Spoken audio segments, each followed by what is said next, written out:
नमस्कार, मैं हूं अखिल पाराशर। आप देख रहे हैं देश दुनिया की खास खबरों का एक विशेष कार्यक्रम न्यूज़ फोकस।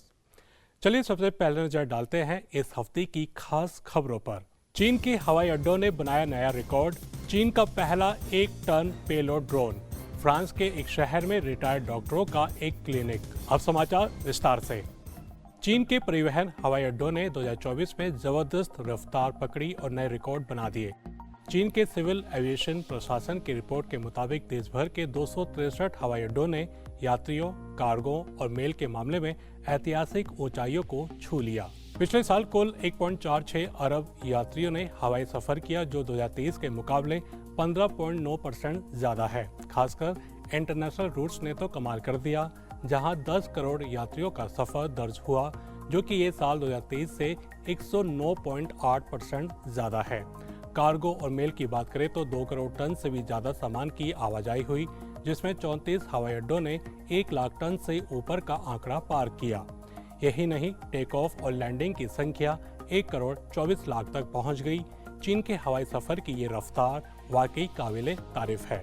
इस साल बीजिंग की हाफ मैराथन में सिर्फ इंसान नहीं बल्कि रोबोट भी दौड़ेंगे। चीन में बना थियनकोंग अल्ट्रा नाम का ह्यूमनॉइड रोबोट इन दिनों जोर शोर से प्रैक्टिस में लगा है। 13 अप्रैल को होने वाली इस दौड़ में रोबोट और इंसान साथ साथ दौड़ेंगे। हालांकि सुरक्षा के लिए उनके ट्रैक अलग होंगे। खास बात यह है कि थियनकोंग अल्ट्रा अपने पिछले वर्जन से कई ज्यादा एडवांस है। इसके लंबे पैर, मजबूत हिप्स और नए जूते इसे दौड़ने में ज्यादा स्थिर बनाते हैं। इसकी मैक्स स्पीड 12 किलोमीटर प्रति घंटा तक जा सकती है और हाफ मैराथन पूरा करने का पूरा भरोसा है। चीन का रोबोटिक्स सेक्टर तेजी से ग्रो कर रहा है और इसका बाजार 2029 तक 75 बिलियन युआन तक पहुंचने की उम्मीद है। ऐसे में थियनकोंग अल्ट्रा सिर्फ दौड़ नहीं रहा बल्कि चीन की तकनीकी प्रगति की दौड़ में नई मिसाल कायम कर रहा है। चाइनीज एनिमेशन फिल्म नेचर 2 ने कमाई के मामले में धमाल मचा दिया है। इसने डिज्नी की star Wars the force awakens को पछाड़ते हुए दुनिया की 5वीं सबसे ज्यादा कमाई करने वाली फिल्म बन गई है। फिल्म ने रिलीज के सिर्फ 45 दिनों में 15 बिलियन युआन से ज्यादा कमा लिए है। इसके साथ ही नेचर 2 वो पहली गैर हॉलीवुड फिल्म बन गई है जिसने $1 बिलियन से ज्यादा की कमाई की है। ये एनिमेशन फिल्मों के इतिहास में एक नया अध्याय जोड़ने जैसा है। चीन के एनिमेशन प्रेमियों के लिए ये गर्व का पल है। चीन ने फिर से अपनी तकनीकी ताकत साबित कर दी है। देश के पहले बड़े कार्गो ड्रोन TP-1000 ने शांतोंग प्रांत के छिंगताओ शहर में अपनी पहली उड़ान सफलतापूर्वक पूरी कर ली है। ये ड्रोन 1 टन तक का सामान ले जा सकता है और 1000 किलोमीटर की दूरी तय कर सकता है। खास बात यह है कि स्मार्ट एयर ड्रॉप जैसी एडवांस टेक्नोलॉजी है, जिससे इसे आपदा राहत जैसे इमरजेंसी मिशन में भी इस्तेमाल किया जा सकेगा। TP-1000 के 2026 तक ऑपरेशनल होने की उम्मीद है और इसके बाद चीन की लॉजिस्टिक्स और इमरजेंसी रिस्पांस क्षमता को जबरदस्त मजबूती मिलेगी। दक्षिणी फ्रांस के एल्बी शहर में एक नया क्लिनिक खोला गया है, जिसमें रिटायर्ड डॉक्टरों की मदद से हेल्थ केयर की कमी को पूरा किया जा रहा है। 65 से 79 साल के 8 रिटायर्ड डॉक्टरों ने मिलकर ये टेम्परेरी क्लिनिक शुरू किया है। ये कदम तब उठाया गया जब नए मेडिकल डॉक्टर्स की कमी और बढ़ती हेल्थ केयर की मांग के चलते इस तरह का समाधान जरूरी हो गया था। फ्रांस में अब इसे मेडिकल रेगिस्तान कहा जा रहा है, जहां लोगों को डॉक्टर ढूंढने में काफी मुश्किल हो रही है। इस पहल से वहां के निवासियों को जरूरी सहायता मिल रही है और ये हेल्थ केयर की सुलभता बढ़ाने के लिए एक बड़ा कदम है। संयुक्त राष्ट्र की ताजा रिपोर्ट के मुताबिक 2024 में दुनिया भर में व्यापार ने नया मुकाम हासिल कर लिया है। इस साल ग्लोबल ट्रेड 33 ट्रिलियन अमेरिकी डॉलर तक पहुंच गया, जो 2023 के मुकाबले 3.7% ज्यादा है। इस ग्रोथ में सबसे बड़ा हाथ सर्विस सेक्टर का रहा, जिसमें 9% की बढ़त दर्ज की गई। कुल मिलाकर इस बढ़त का 60% हिस्सा सेवाओं से आया, जबकि सामान के व्यापार में 2% की बढ़ोतरी देखी गई। दिलचस्प बात यह है कि 2024 में विकासशील अर्थव्यवस्थाओं ने विकसित देशों को पीछे छोड़ दिया। इस दौरान उनके इंपोर्ट और एक्सपोर्ट दोनों में साल भर में 4% की बढ़त हुई, जबकि चौथी तिमाही में ये ग्रोथ 2% रही। चाइना और इंडिया जैसे देशों ने चौथी तिमाही में अपने विदेशी व्यापार में जबरदस्त उछाल दर्ज किया। तो ये थी इस हफ्ते की अहम खबरें। अब चलते हैं हमारे एक स्पेशल सेगमेंट न्यूज़ स्टोरी की तरफ। आज की दुनिया में टेक्नोलॉजी सबसे बड़ी ताकत बन चुकी है और आर्टिफिशियल इंटेलिजेंस यानी एआई इस बदलाव की धड़कन है। कभी साइंस फिक्शन जैसी लगने वाली चीजें अब हमारी रोजमर्रा की जिंदगी का हिस्सा बन चुकी हैं।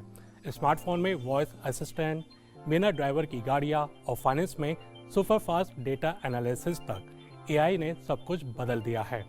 अब सवाल उठता है कि इस टेक्नोलॉजी का फ्यूचर किसके हाथ में होगा?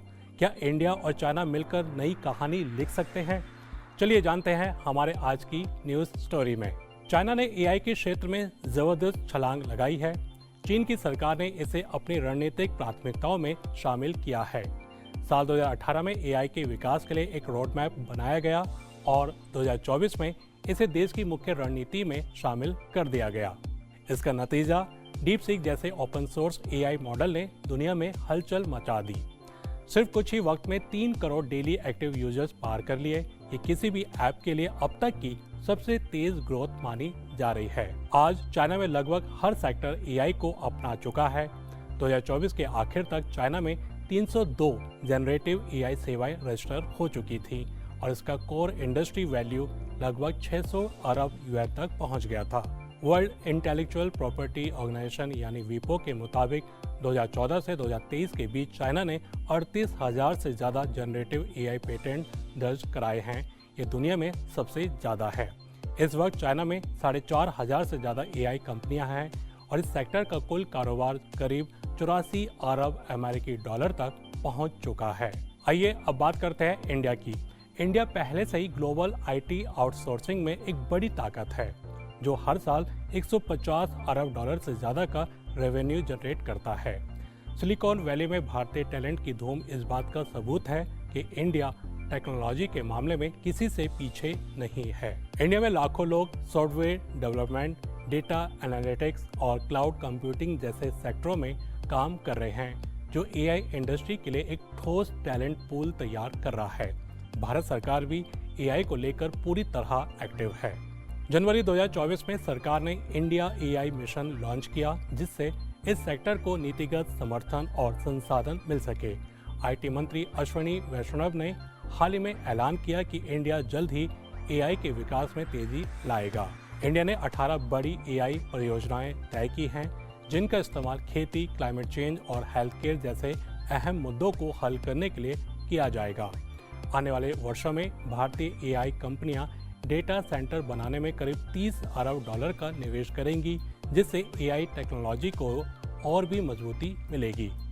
India open source AI technology के लिए खुला रुख अपनाए हुए है, यानी इंडिया मॉडर्न टेक्नोलॉजी का फायदा उठाते हुए खुद को भी नई ऊंचाइयों तक ले जा सकता है। इंडिया और चाइना, दो प्राचीन सभ्यताएं जिनकी जड़ें हजारों साल पुरानी हैं, आज दुनिया के सबसे तेजी से बढ़ते देश हैं। दोनों ही टेक्नोलॉजी की दुनिया में अपनी अपनी ताकत के दम पर ग्लोबल लेवल पर अपनी पहचान बना चुके हैं। अब सोचिए, अगर ये दोनों देश एआई के क्षेत्र में मिलकर काम करें तो नतीजे कितने शानदार हो सकते हैं। चाइना के पास टेक्नोलॉजी रिसर्च, इंडस्ट्री ग्रोथ और बड़े पैमाने पर एआई एप्लीकेशंस हैं, जबकि इंडिया के पास टैलेंट पूल, इंटरनेशनल मार्केट और आईटी सर्विस का मजबूत अनुभव है। अगर दोनों देश अपनी ताकतों को मिलाएं तो दुनिया की सबसे बड़ी एआई ताकत बन सकते हैं।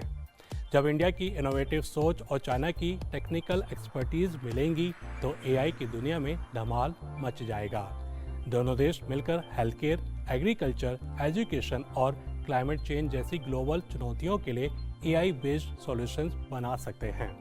एआई का भविष्य सिर्फ एक देश के हाथ में नहीं होना चाहिए, इसे मिलकर संवारना होगा, ताकि ये पेंडोरा बॉक्स ना बनकर अलीबाबा का खजाना साबित हो। इंडिया और चाइना दोनों चाहते हैं कि एआई का फायदा सिर्फ अमीर देशों तक सीमित ना रहे, बल्कि पूरी दुनिया को इसका लाभ मिले। तो वक्त आ गया है कि इंडिया और चाइना मिलकर एआई की नई कहानी लिखे।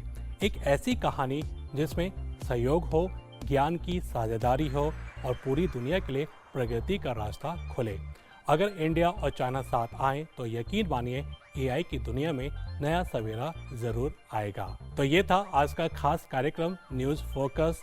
अभी इजाज़त दीजिए, अगले हफ्ते फिर मिलेंगे इसी समय। नमस्ते।